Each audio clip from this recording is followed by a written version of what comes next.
তোমাদের জন্য আজকে হচ্ছে তৃতীয় ক্লাস। এটা টেস্ট পেপারের 3 নম্বর স্কুল। এর আগে তোমাদের প্রথম আর দ্বিতীয় স্কুল হয়ে গেছে। এটা 3 নম্বর স্কুল আছে তোমাদের 99 পেজে। তাহলে বেশি দেরি করবো না, শুরু করা যাক। তাহলে দেখো প্রথম কোশ্চিন কি আছে, বায়ুমণ্ডলের সব থেকে শীতলতম স্তর কোনটি? সব থেকে শীতলতম স্তর হয়ে যাবে তোমার মেসোস্ফিয়ার। তাহলে এখন যেটা বই লেখা আছে তোমাদের মেসোস্ফিয়ার, কিন্তু এখন আপডেট হয়েছে, আপডেটে এক্সোস্ফিয়ার হবে।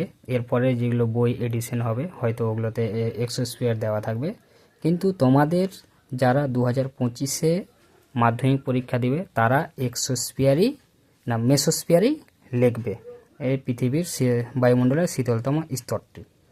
তাহলে সেটা মেসোস্ফিয়ার অ্যান্সার হবে। তারপরে দেখো 2 নম্বর, চার্লসের সূত্রের গাণিতিক রূপ হয়ে গেল ভি সমানুপাতিক টি। তারপরে 3 নম্বর কি বলেছে, কোনো গ্যাসের আণবিক ওজন 16 হলে গ্যাসটির বাষ্প ঘনত্ব কত হবে? বাষ্প ঘনত্ব এটার হয়ে যাবে 8। কেন? আমরা জানি যে আণবিক ওজন যতটা হয় বাষ্প ঘনত্ব তার অর্ধেক হয়। যেহেতু এখানে আণবিক ওজন কত আছে 16 দেওয়া আছে, তাহলে বাষ্প ঘনত্ব সেটা কত হয়ে যাবে? 8 হয়ে যাবে। তারপরে 1.4, কোনটি আয়নীয় যৌগ নয়? তাহলে নিচের CH2Cl2 এইটা হয়ে যাবে তোমাদের আয়নীয় যৌগ নয়, বাকি সবটাই আয়নীয় যৌগ আছে এখানে। তাহলে 5 নম্বর কি বলেছে, প্রিজমের নিচের কোন বর্ণের আলোর চ্যুতি সর্বাপেক্ষা বেশি?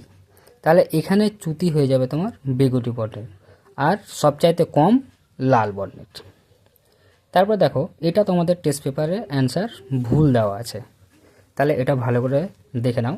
মোটর গাড়ির হেডলাইটে ব্যবহৃত হয়, এটা হয়ে যাবে অ্যান্সার অবতল দর্পণ, কিন্তু তোমাদের দেওয়া আছে উত্তল দর্পণ।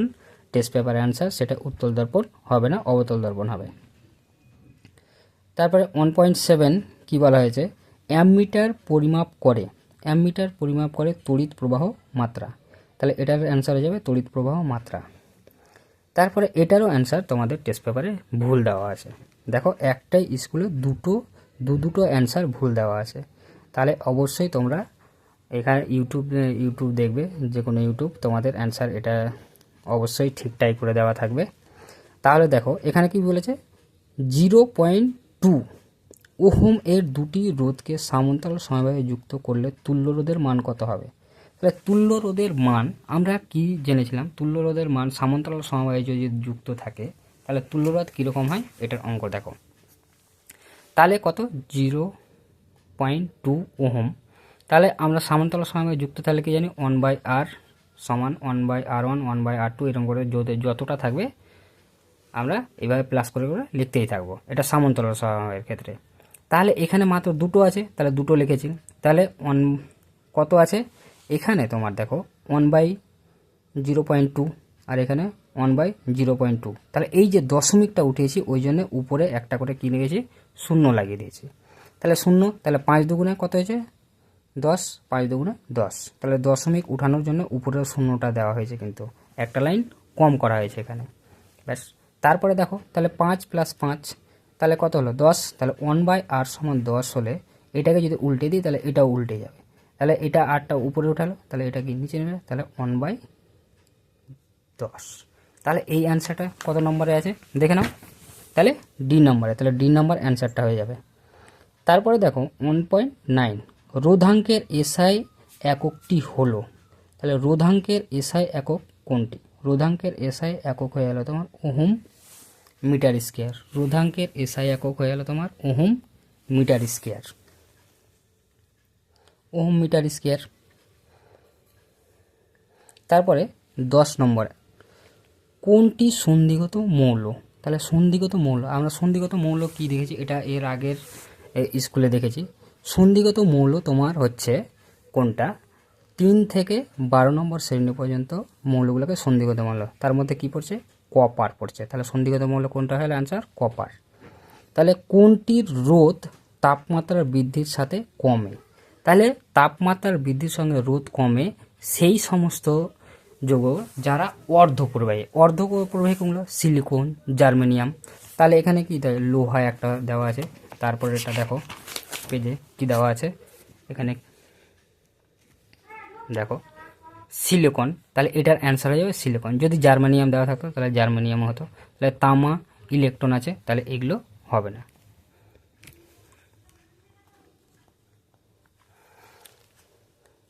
তারপরে দেখো তড়িৎ বিশ্লেষ্যর মধ্যে কারা তড়িৎ পরিবহন করে?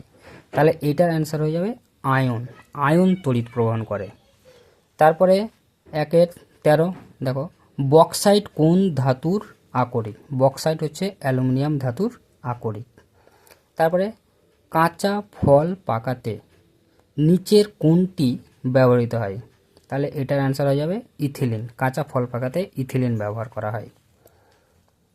তারপরে 1.15 HCl এর সংস্পর্শে সাদা ধোঁয়ার সৃষ্টি করে, সেটা হয়ে যাবে তোমার NH3। NH3 HCl এর সংস্পর্শে আসলে সাদা ধোঁয়ার সৃষ্টি করে। তাহলে তোমাদের MCQ হয়ে গেল। MCQ যদিও তোমাদের টেস্ট পেপারে অ্যান্সার দেওয়া আছে, তবুও একটা স্কুলে আমি 2টা ভুল পেলাম। তাহলে ওই জন্যেই তোমরা আমার ইউটিউবটা অবশ্যই দেখে নেবে, যারা এর আগে দেখেছো। আবার যতগুলো স্কুল দিব প্রত্যেকটাই দেখার চেষ্টা করবে, যেগুলো ভুল আছে সেগুলো আমি ঠিক করে দেব। তারপরে এই MCQ ACQ করার পরে তোমাদের 2 মার্কের আর 3 মার্কের করাবো। তারপরে আমি তোমাদের একটা সাজেশন 3-4টা নোটস, বই সব কিছু থেকে সাজেশন তৈরি করব। তাহলে দেখো এসিকিউ কি বলেছে? চার্লস ও বয়েলের সূত্রের ধ্রুবক রাশি কোনটি? চার্লস আর বয়েলের সূত্রের ধ্রুবক রাশি হয়ে যাবে তোমার ভর। এইটা কোশ্চিন আরও 2-1 রকমভাবে হতে পারে। বা চার্লস আর বয়েলের সূত্রের সাধারণ ধ্রুবক কোনটি? সাধারণ ধ্রুবক তোমার হয়ে যায় বলতে পারে, তখনও সেটা ভর হবে। বা চার্লস আর বয়েলের সূত্রের মধ্যে ধ্রুবক কোন রাশিটি আছে? তাহলে সেইটা হয়ে যাবে তোমার ভর। তাহলে একটাই কোশ্চিন 2-3 রকমভাবে হতে পারে, মনে রাখবে। তারপরে দেখো 30 ডিগ্রি সেন্টিগ্রেড এবং 300 কেলভিন এর মধ্যে কোন উষ্ণতাটা অধিক? মানে এদের মধ্যে কোনটা বেশি? তাহলে সেটা 30 ডিগ্রি হবে। কেন? আমরা সেন্টিগ্রেড স্কেল থেকে যদি কেলভিন স্কেলে যাই, তাহলে কি করতে হয়? কেলভিন স্কেল গেলে 273 যোগ করতে হয়। তাহলে 273 যোগ করে কি হবে দেখো, এখানেই করে দিই। তাহলে 30 ডিগ্রি সেন্টিগ্রেড তাকে যদি আমি কেলভিন স্কেলে করি, তাহলে 30 প্লাস 273, এটা হলো তোমার কেলভিন। তাহলে এটা কত হয়ে যাবে? 303 কেলভিন। তাহলে ওটা কত আছে? 300। তাহলে তোমার 30 ডিগ্রি সেন্টিগ্রেডটা বেশি হয়ে যাবে। তারপরে দেখো দুষ্ট মৌল কাদের বলা হয়? দুষ্ট মৌল কাকে বলা হয়? তাহলে হাইড্রোজেনকে দুষ্ট মৌল বলা হয়। কেন বলা হয়? হাইড্রোজেন মৌল যেটা প্রথম শ্রেণীতে আছে তোমার ক্ষার ধাতু, তাদের সাথে কি আছে, তার এই ভৌত রাসায়নিক ধর্মের কিছু মিল আছে। আর গ্রুপ 17 যেটা হ্যালোজেন শ্রেণী বলা হয়, তাহলে সেখানেও তার সাথে অনেক কিছুর মেল আছে। তাই একে কোথায় বসাবে না, এই একটা দ্বিধা তৈরি হয়েছিল। ওই জন্য হাইড্রোজেনকে দুষ্ট মৌল বলা হয়। তারপর নিচের বিবৃতিটি সত্য না মিথ্যা দেখতে বলেছে। তাহলে গ্যাসের চাপ পি কে ভুজ এবং পিভি কে কোটি ধরে লেখচিত্র পাওয়া যাবে। তার প্রকৃতি পিভি অক্ষের সমান্তরাল একটি সরলরেখা। তাহলে এইটা হয়ে যাবে তোমার সত্য। তাহলে এটা পিভি অক্ষের সমান্তরাল সরলরেখায় একটা সরলরেখা পাওয়া যায়। তাহলে মায়োপিয়ার রোগের কোন ধরনের লেন্স ব্যবহার করা হয়? তাহলে মায়োপিয়া যদি রোগ হয় তাহলে সেটা দূরকরণের জন্য কোন ধরনের লেন্স ব্যবহার করা হয়? সেটা হয়ে যাবে তোমার অবতল লেন্স। তাহলে অথবা দিয়ে কোশ্চেন কি আছে? আকাশের রামধনু আলোর কোন ধর্মের উদাহরণ? তাহলে এটা হয়ে যাবে আলোর বিচ্ছুরণ। বিচ্ছুরণ কোণে রামধনু সৃষ্টি হয়। তারপরে কি আছে দেখো, একটি অর্ধ প্রবাহীর উদাহরণ। তাহলে একটা আগেই পড়েছিলাম এই কোশ্চিনটা, এমসিকিউতে ছিল। অর্ধ প্রবাহী কী বলেছে, সিলিকন আর জার্মেনিয়াম। তাহলে এই দুটোর মধ্যে একটাই যেহেতু চেয়েছে, তাহলে সিলিকন দিয়ে দিবে। তাহলে এটা হয়ে যাবে তোমার এসআই। আর তাহলে বাম দিক ডান দিক, তাহলে বাম দিক ডান দিক দেখো কি বলেছে, বাম দিক আর ডান দিক। তাহলে সমযোজী বন্ধনযুক্ত অণু, তাহলে সমযোজী বন্ধনযুক্ত অণু এটা হয়ে যাবে তোমার H2। সমযোজী বন্ধনযুক্ত অণু হয়ে গেল তোমার H2। জলের তড়িৎ বিশ্লেষণে ব্যবহৃত হয়, জলে তড়িৎ বিশ্লেষণের জন্য ব্যবহৃত হয় পিটি, প্ল্যাটিনাম। আর ক্ষার ধাতু হয়ে যাবে তোমার পটাশিয়াম।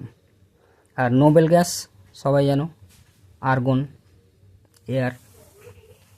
তাহলে বাম দিক ডান দিক কমপ্লিট।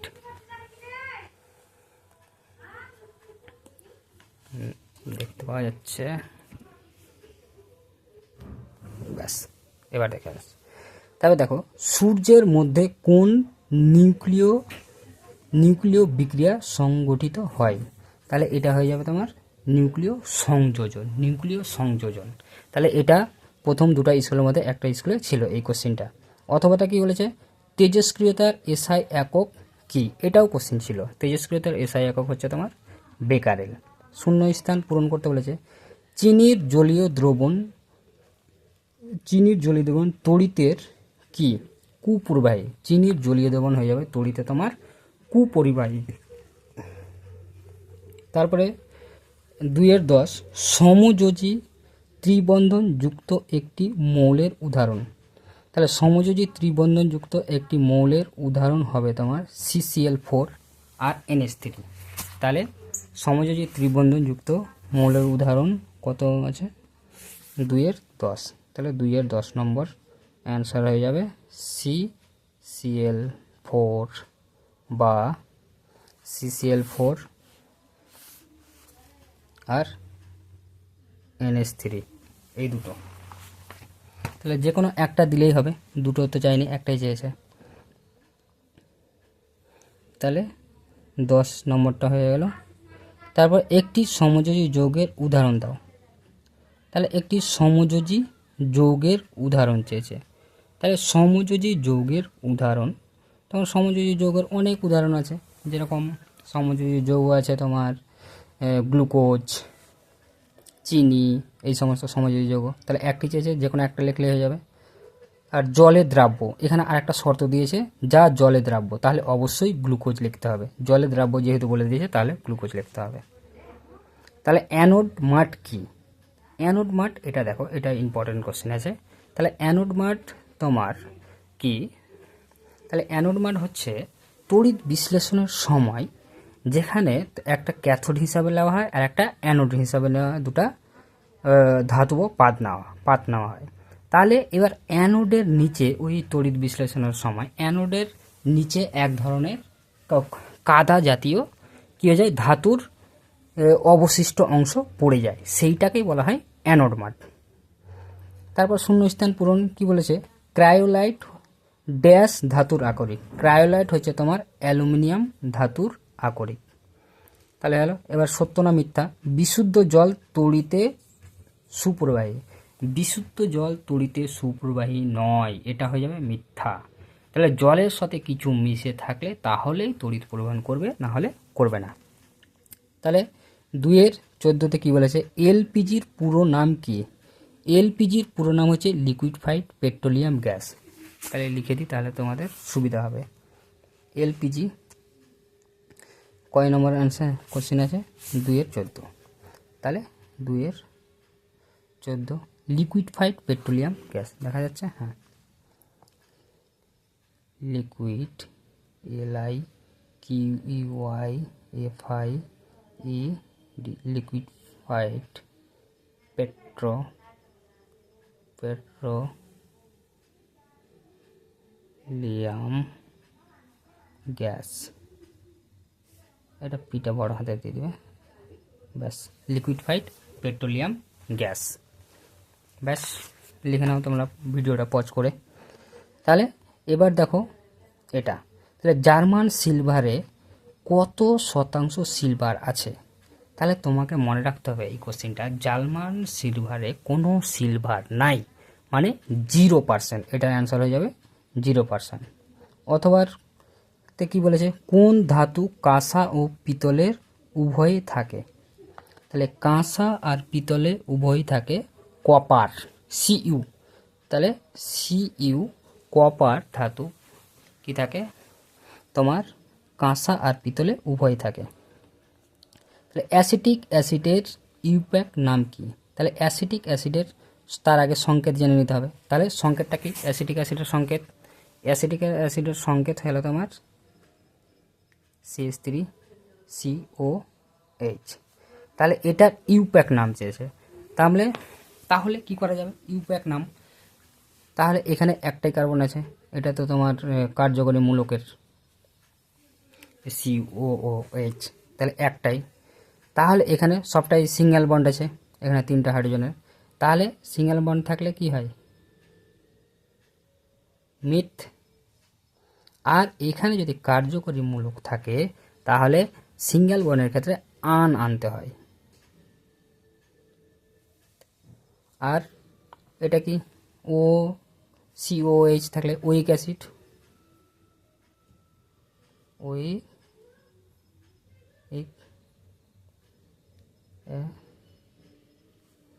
ওইক অ্যাসিড। তাহলে এটার পুরোটা কি হয়ে যাবে? তাহলে মিথা, এটা আটা উঠে যাবে, এখানে ইলে আকার হিসাবে থেকে যাবে, তাহলে হয়ে যাবে মিথা, ওইকটা হয়ে যাবে নোইক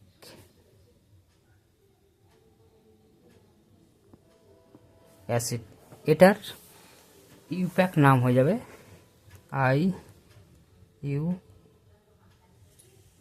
প্যাক হয়ে যাবে নাম তোমার মিথানোইক অ্যাসিড। তাহলে আশা করি বুঝে গেছো সবাই। তারপরে দেখো, ইথেনের অণুতে HCC বন্ধন কোণের মান কত? তাহলে এইটা হয়ে যাবে তোমার ইথেন বলেছে, সবটাতে সিঙ্গেল বন্ড আছে, তাহলে এটা হয়ে যাবে 109 ডিগ্রি 28 মিনিট, 109 ডিগ্রি 28 মিনিট। তারপরে দেখো, লাইকার অ্যামোনিয়া কি? তাহলে এইখানে বলেছে লাইকার অ্যামোনিয়া কি? তাহলে অ্যামোনিয়ার সম্পৃক্ত জলীয় দ্রবণকে লাইকার অ্যামোনিয়া বলা হয়। তাহলে তোমরা লিখে নেবে, অ্যামোনিয়ার সম্পৃক্ত জলীয় দ্রবণকে কি বলা হয়? Liker ammonia. তাহলে আর লিখছি না, লিখলে অনেকটা টাইম লেগে যাবে, ভিডিওটা লেন্দি হয়ে যাবে। তারপর আরেকটা লাইকার অ্যামোনিয়া থেকে আরেকটা কোশ্চিন আসে প্রায়, লাইকার অ্যামোনিয়ার আণবিক ওজন কত? আণবিক ওজন হয়ে যাবে 0.088। এটা প্রায় কোশ্চিন আসে। তারপরে দেখো, একটি নাইট্রোজেন ঘটিত জৈব সারের নাম হচ্ছে ইউরিয়া। একটি নাইট্রোজেন ঘটিত জৈব সারের নাম হচ্ছে ইউরিয়া। তাহলে অথবা বাতাসে কোন গ্যাসটির উপস্থিতির জন্য চকচকে রূপোর গহনা কালো হয়ে যায়? H2S। দেখবে রূপো মানে চাঁদির অনেক কেউ কি পড়ে, আংটি পড়ে, নূপুর পড়ে, তোড়া পড়ে, তাহলে এই সমস্ত জিনিস পড়ে, তাহলে ওই সমস্ত জিনিস কি হয় তোমার কালো হয়, বেশি দিন ইউজ করার পরে কালো হয়ে যায়। তাহলে সেই জন্য H2S, এই যে H2S গ্যাসের জন্য কালো হয়ে যায়। তারপরে দেখো, আর তো নাই, শেষ। তাহলে এটাই লাস্ট কোশ্চেন ছিল। তাহলে তোমরা ভিডিওটা পজ করে করে যা বলেছি সব কিছু খাতায় লেখার চেষ্টা করবে। একটু টাইম লাগলে অবশ্যই লিখবে, তাহলে তোমাদের কি লিখলে তোমাদের প্র্যাকটিস হয়ে যাবে। তাহলে ওখানে অর্ধেকটা পড়া হয়ে যাবে, তারপরে একটু পড়লেই ব্যাস হয়ে যাবে। তোমরা আমার ভিডিও দেখতেই থাকো, দেখতে থাকলে কি হয়ে যাবে, দেখবে তোমার প্র্যাকটিস হয়ে যাবে। প্র্যাকটিস হওয়ার পরে তোমরা ওখানে মাধ্যমিক পরীক্ষাতে যে ভালোভাবে ঠিকঠাকভাবে লিখতে পারবে। ঠিক আছে।